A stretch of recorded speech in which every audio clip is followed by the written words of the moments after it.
Hey, what's up guys, and welcome back to game number 2. I'm xel'naga, and this is going to be a 1 versus 1 between our yellow Protoss in the top right of the map. It is going to be mTwRINE, and his opponent is yet again going to be aAakAra.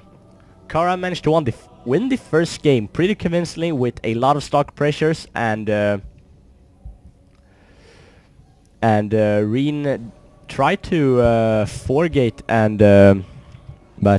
and take towards classes too fast, which ended up costing him the game. So I think that Kara played out the first game real good actually, and it's now up 1-0 in this best of 3 series. We're going to have a Protoss versus Protoss, and that is just epic, I think. You can see that they're spawning cross positions, and the map is going to be Shakuras Plateau, which will usually mean long-term macro games. So we'll see where this game goes. I'm really excited to this game actually, because macro heavy Protoss versus Protoss is always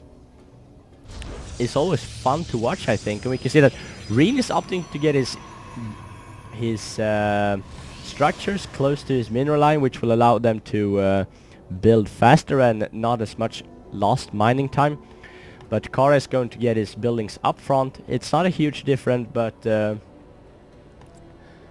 no, it's not a huge difference anyways, but if you can mine some extra minerals here and there, it's always good actually. You can see pretty standard builds from both players, and the exact same builds with almost the exact same timings. Yet again, as in the first game, we can see that Kara is slightly ahead actually with his pylons. So I don't know if that will favor him or not, but we can see that both players have the gateways up, and Reen started his cybernetic score immediately when his gateway finished, so still not a huge difference if there's like 10 seconds or something, but faster warp gates will usually mean that you have an advantage in getting a larger army faster. You can see both players have scouting probes up in their opponent's bases, and this probe is going to be killing off this pylon. He is trying as hard as he can, shooting his little laser beam at this pylon, but now a sellout spawns and slices away that probe in half in just 3 shots. And this probe is actually going to gas steal at a really nice timing, I think, because at 22 is where you want to get up your second gas, and meanwhile he has his second gas up running. No, not at 22, but around 20, 18 or 22. The timings are a bit different depending on the builds, but that's when you want to get up your second gas as a Protoss, so the gas steal is going to be annoying for Kara to deal with. Meanwhile, you can see that Kara is moving out with his first sellout, and Reen only has 1 sellout of his own and 1 stalker spawning in a moment. He's going to chrono boost his warp gate technology, and we can see the difference is that yet again Reen is going to try for a 4-gate push, I think, but Kara is opting for the more slow, the more safe, the more standard 3-gate build.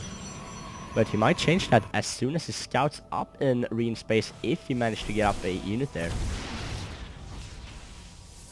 We now see that Reen is scaring away Kara's scouting zealots, so not a good day to be a zealot whose job is to scout up someone's base. But we can see that Kara has the proc spy on here, so as soon as his warp gate technology is finishing, he's probably going to put on some pressure here with his 4-gate actually. But he only has 2-gate completed as for now, so you're possibly going to see some pressure here, but remember that Reen has 4 gateways done, so he can reinforce this fast as possible. See that coming up here, and one cell gaining high ground vision for Kara, and Kara is going to move up, and some careless non-micro with the Reen stalkers is going to let 2 of them be picked off very easily, but the reinforcements is going to save Reen for this time, and Kara will have to fall back to this proc spine and warp in some more units. He's still at he's just now getting on his 4 gates, so this could be really even, but the sellout has to get up front to shoot stalkers, and the stalkers are just getting picked off because they're running away and can't shoot while running with their backs to their opponent. But going to fall back here, I think that Reen is suspecting a proc pylon, or else they wouldn't fall back up here on this cliff. So he knows what's up. He should knows what's up. So he's going to wisely put a pylon up here to allow for even faster reinforcements. But now he's going to look out for where his opponent is, and Kara can see him all the time because of the high ground advantage he has. We take a look at the units tab. We can see that Reen is ahead in both probes and units count. So this is going to favor him. So Kara will have to do something if he's going to succeed with this, because he has invested 100 minerals in that pylon and also a lost mining time for this probe and a lot of units. But Reen is just playing it safe and macroing up and also getting a Twilight Council yet again. So I'm going to get this pylon. That will be crucial. If this pylon comes up, that will definitely favor Kara being able to reinforce right here outside of Reen's base. But he actually let that finish, but because he wants to save all these stalkers. Now we can see that Kara's moving here with a lot of Zealots, but remember the Zealots are melee units, so they can't reach the Stalkers. So if the Stalkers micro just a tad bit, they will be able to pick off the Zealots just as easy as ever. But Reen is actually doing a great job here, and the Zealots haven't got any hits off at all, and he's just pulling off this really great, picking off all Kara's units, and now Kara has got nothing. He has such a disadvantage in probe and no army whatsoever, so he's going to GG out. That pressure didn't work out at all.